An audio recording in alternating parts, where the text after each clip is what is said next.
వైద్యులు, వైద్య సిబ్బంది ఆసుపత్రికి వచ్చే రోగులకు సహనంతో వైద్య సేవలు అందించాలని రాష్ట్ర వైద్యారోగ్య శాఖ మంత్రి దామోదర రాజనరసింహ అన్నారు. మంగళవారం నారాయణఖేడ్లోని ఏరియా ఆసుపత్రిని మంత్రి సందర్శించారు. ఆసుపత్రిలోని అన్ని వార్డులను కలియతిరిగి పరిశీలించారు. NCD screening, blood storage, ICTC lab, medical OP, dental, injection room, X-ray, orthopaedic OP, technical labs, dialysis, general patients వార్డులు తదితర వార్డులను సందర్శించి పరిశీలించారు. ఈ సందర్భంగా డయాలసిస్ వార్డులో ఒక మహిళతో, జనరల్ వార్డులో పేషెంట్లతో మంత్రి మాట్లాడారు.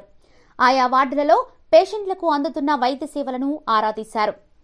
ఎక్కడి నుంచి వచ్చారు అంటూ వారి వివరాలు అడిగి తెలుసుకున్నారు. ఆసుపత్రిలో డాక్టర్స్, సిబ్బంది బాగా చూస్తున్నారా, వైద్య సేవలు బాగా అందుతున్నాయా, మందులు ఇచ్చారా అంటూ వారిని ఆరా తీశారు. వారు బాగానే చూస్తున్నారని, మందులు ఇచ్చారని తెలిపారు. అక్కడే ఉన్న ఆసుపత్రి సూపరింటెండెంట్ డాక్టర్ వెంకటలక్ష్మికి ఆయా రోగులకు మరింత మంచి వైద్య సేవలు అందించాలని ఆదేశించారు. ఆసుపత్రికి ఇంకేమైనా ఇన్ఫ్రాస్ట్రక్చర్ అవసరం ఉంటే ప్రతిపాదనలు అందించాలని డీసీహెచ్ఎస్ సంగారెడ్డికి ఆసుపత్రి సూపరింటెండెంట్కు సూచించారు. మంత్రి వెంట జిల్లా కలెక్టర్ డాక్టర్ శరత్, అదనపు కలెక్టర్ చంద్రశేఖర్, శాసనసభ్యులు డాక్టర్ సంజీవరెడ్డి, ఇతర ప్రజాప్రతినిధులు, డిఎంఅండ్హెచ్ఓ డాక్టర్ గాయత్రీదేవి తదితరులు ఉన్నారు. తర్వాత ప్రభుత్వం వచ్చిన తర్వాత 50 పడకల ఎంసీహెచ్ యూనిట్లను శాంక్షన్ చేసుకోవడం జరిగింది. 2015లో స్టార్ట్ చేసి మనం కంప్లీట్ చేయడం జరిగింది.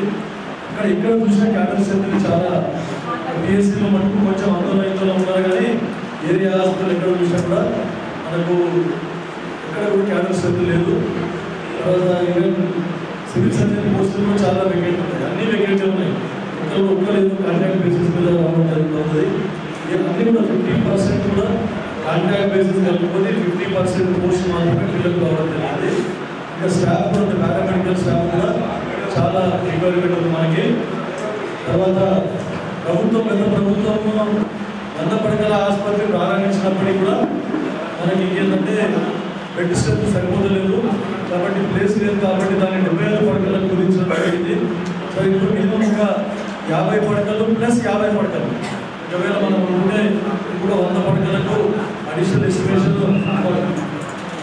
ప్లేస్ ఉంటుంది. మళ్ళా పిల్లర్స్ అయితే స్టాక్ ఉన్నాయి, చూసినప్పుడు కన్స్ట్రక్షన్ పర్వాలేదు, వచ్చేది ఒకసారి తీసుకొని ఎస్టిమేట్ చేసి మంత్రి గారి దృష్టికి తీసుకుంటుంది.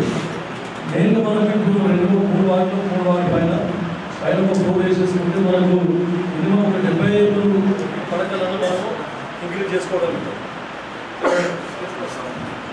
75 పడకలను మనం ఇంక్రీజ్ చేసుకోగలుగుతాం. ఇప్పుడే కాకుండా సార్ ఇక ఇన్ఫ్రాస్ట్రక్చర్ మీరు ఒకసారి చూడండి.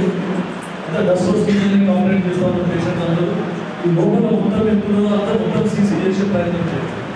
సీసీ కూడా పిలిచి కొంత వెనకాల గేట్ వేసేందులో అందరికి ఇబ్బంది అవుతుందని చెప్పి తెలిపించినా కూడా అక్కడ ప్రాబ్లం అవుతుంది. ఎవరికి కంట్రోల్ చేయలేకపోతున్నాము. ట్రాఫిక్ మొత్తం వెహికల్స్ అని లోపలికి వస్తూ ఉన్నాయి. ఓన్లీ ఎమర్జెన్సీలో కానీ ఏదైనా కానీ పేషెంట్ నడుస్తుందని లోపలికి వచ్చేదానికే ఫిజిబిలిటీ ఉండేటట్లా గేట్ క్లోజ్ చేసేయండి. టోటల్ కాంపౌండ్ ఇక్కడ నుంచి కూడా ఎంట్రీ లేకుండా టోటల్ కాంపౌండ్ క్లోజ్ చేయండి. ఇక్కడ బ్యాక్ గేట్లో మనకు పేషెంట్ వచ్చేటట్టు దాని నుంచి వాళ్ళకి ఓన్లీ పర్సనల్గా చూడడం ఎలా చేస్తున్నారు మీరు. తర్వాత ఏవి ఎనిమల్స్ కూడా లోపలికి రాకుండా గేట్లో కూడా మీరు చేయండి. ఇంకా చాలా రిక్వైర్మెంట్స్ అంటే మనకి ఇప్పుడు టీఎంఎల్ ఒకటి, మన రేడియాలజీ డయాగ్నోస్టిక్ సెంటర్ ఒకటి ఓపెనింగ్ అయింది. రెడీ ఉంటే సార్ చేతుల మీదనే మనం తెలుసుకుంటుంది. ఇంకా తర్వాత డిఎస్ఎస్ గారు దృష్టికి తీసుకురావడం ఏంటంటే అప్గ్రేడేషన్ మనకు డిఎంహెచ్ఓ గారు మనకు సరిగా 3 పిఎస్సీ తెలంగాణలో కొత్త ప్రభుత్వం ఏర్పడిన తర్వాత వైద్య శాఖ మంత్రిగా మన జిల్లా మొదటి హాస్పిటల్ సందర్శించడం నారాయణఖేడ్.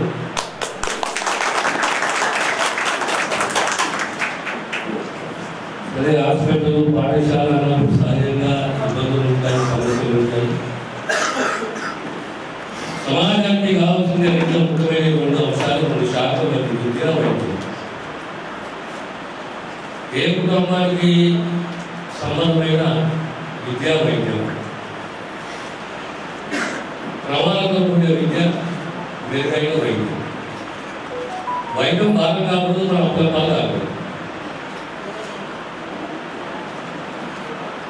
ఆ విధంగా ఇంకా ఇన్ఫ్రాస్ట్రక్చరే కాకుండా తెలంగాణ రాష్ట్రానికి కావాల్సింది ఏంటి అంటే సిబ్బంది, క్యాడర్. ఢిల్లీలో ఎప్పుడో పోతూనే ఉంటాం కానీ క్యాడర్ అవుతుంది. ప్రత్యేకంగా నారాయణ గేట్కు సంబంధించింది ఇంకొక 50 పడకల ఆసుపత్రి కాదు, అకామిడేషన్ కావాలి, 50 పడకలు కావాలి. ఉన్న వేకెన్సీ ఒక నారాయణ గేటే కాదు, చాలా తెలంగాణలో ఎక్కడైతే వేకెన్సీస్ ఉన్నాయో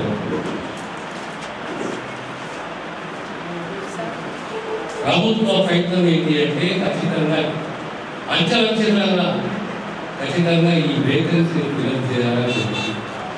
రెండవది drainage system, water connection, compound wall, sanitation, hygienic conditions. ఓ ఆసుపత్రి వాతావరణం ఉండాలి. ఇంతకుముందు వాళ్ళు ఒక మార్చరీ రూమ్ కావాలి, ఒక డీప్ ఫ్రీజర్ కావాలి. మీకు ఏ అవసరాలు ఈ హాస్పిటల్కి సంబంధించి infrastructure is different, equipment is different, staff is different, regular staff is different. So ultimately regular staff, contract staff, occasionally don't have regular staff, contract staff, దానికి తోడు ఇన్ఫ్రాస్ట్రక్చర్, దానికి తోడు. సో మా ప్రయత్నం ఉంటుంది నారాయణ కేర్ ప్రజలకు మెరుగైన వైద్య సేవలు అందించాలి. దానికి సంబంధించి ఇన్ఫ్రాస్ట్రక్చరే కానీ, క్యాడరే కానీ,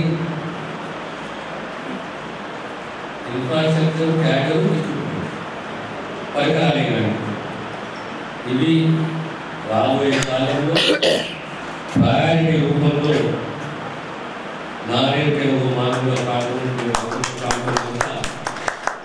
నారాయణ దొరికిపోయినా చాలా ఎక్కువ అయిపోయి, చాలా డెవలప్ అయిపోయింది. ఊత పదము అన్ని మధ్యలో ఉద్యోగం ఎందుకున్నామని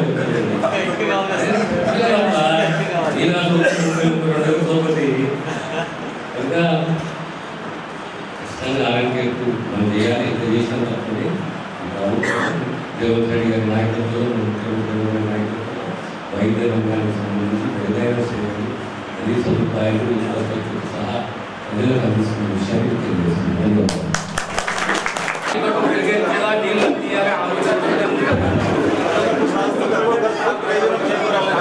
కాళేశ్వరం ఏమైంది నాయన? నా మాట మాట్లాడరు. ఏమైంది నాయన కాళేశ్వరము? 1,30,000 కోట్లు ఎక్కడ పోయినాయి నాయన?